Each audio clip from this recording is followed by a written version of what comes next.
Hi friends, welcome to my channel. இன்றைக்கி நம்ம ரொம்பவே சூப்பரான ஹெல்தியான முட்டையை வச்சு ஒரு சைடிஷ் ரெசிபி தான் பார்க்க போகிறோம்.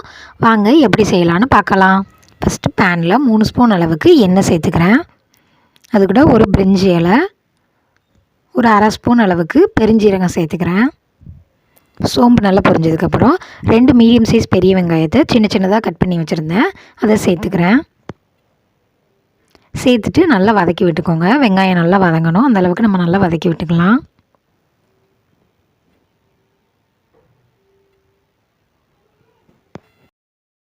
இப்போ பாருங்கள், வெங்காயம் ஓரளவுக்கு நல்லா வதங்கி வந்திருக்கு.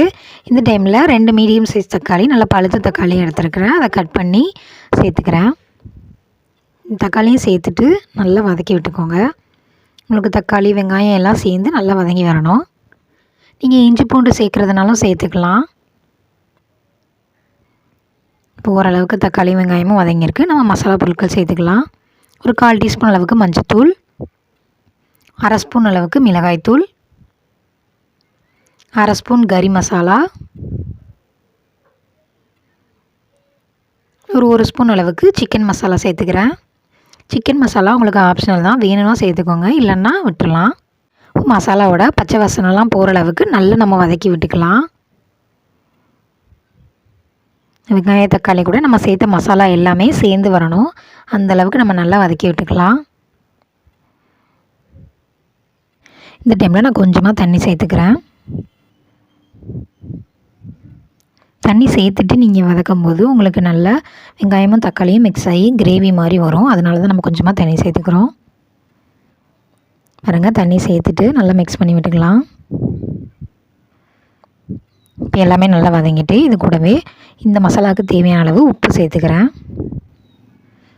கொஞ்சமாக சேர்த்துக்கலாம், நம்ம முட்டை சேர்க்கும் போது அதுலேயும் நம்ம கொஞ்சம் உப்பு சேர்த்துக்கலாம். உப்பு சேர்த்துட்டு நல்லா மிக்ஸ் பண்ணி விட்டுக்கோங்க. ஒரு 2 முட்டையை நான் உடச்சி ஊற்றிக்கிறேன்.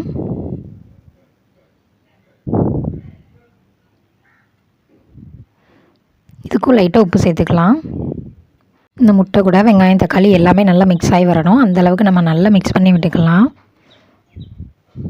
இந்த மாதிரி நீங்கள் உடனே கலந்து விட்டுருங்க, இல்லைன்னா உங்களுக்கு பெரிய பெரிய பீஸாக வந்துடும், அப்படி வந்தால் நல்லா இருக்காது. பாருங்கள், இந்த மாதிரி நல்லா மிக்ஸ் பண்ணி விட்டாச்சு.